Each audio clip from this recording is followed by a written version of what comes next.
long-standing communal sense between the Jewish American community and Black Americans through the civil rights marches and issues and fighting alongside each other. It occurs to me, and I think some of the polls, Governor, are showing there seems to be an erosion. How much is debatable, but what do you make of it? What can be done to communities that do need each other?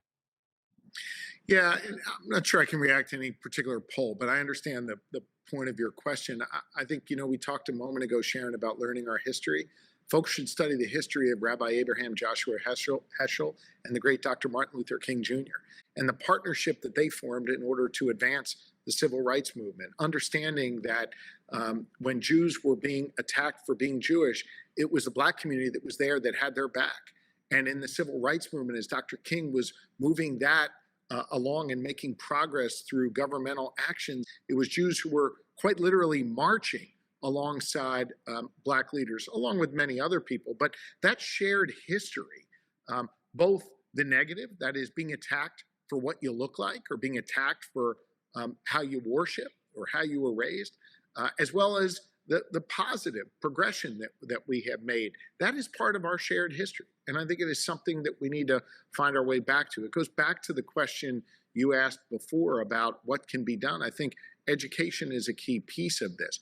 I, for one, spend a significant amount of time in our Black churches, in our Baptist churches, our AME churches. And one of the things that I spend a lot of time doing is not only listening, but also talking about that spirit of Heschel and King continuing today in our society and using that to strengthen our communities. Going back to what Penn envisioned, I'm not sure he would have imagined me sitting at this desk in the office that bears his portrait, but certainly he was trying to build a place that was inclusive and tolerant, and we need to find our way back to that. Blacks and Jews have had that great history together, and we need to do everything we can to experience that again, and I think through experiential learning, through textbooks, through the internet, that's a really important part of this, and I view my role as governor, as a proud American Jew, and as someone who oversees a commonwealth of 13 million people, it includes Jews, Blacks, you name it,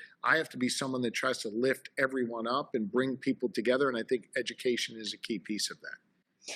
Representative Cori Bush out of Missouri, other leaders point to that there seems to be this solidarity, not seems, there is, between Black Americans and Palestinian Americans who have been there for each other through Ferguson, George Floyd, and they rooted in racial justice, the fight for it. And they deserve our support to stand up and speak out and not allow anyone, not even our administration, to okay the bombing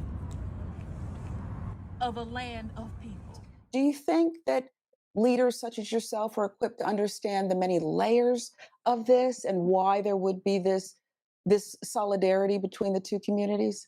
I certainly think I'm equipped to understand it, but I also recognize I'm constantly learning and evolving. And so I want to hear from different voices in Pennsylvania that are going to help me through that process. We may, at the end of those conversations, at the end of those meetings, at the end of those sessions, have different views on the political solutions, right? But we should understand that history. And to your point, I think you used, Sharon, the word the layers, if I'm not mistaken. Yeah. I think those layers are important for leaders to understand. I think I've got a good feel for it, but I could always learn more. And that's why I listen to the good people of Pennsylvania. That's why I show up in their churches. That's why I invite different groups, whether they agree with me or disagree with me, here to my office to talk. It's why I go to their community centers to listen. So we have that kind of dialogue here in Pennsylvania, and I'm very proud of that.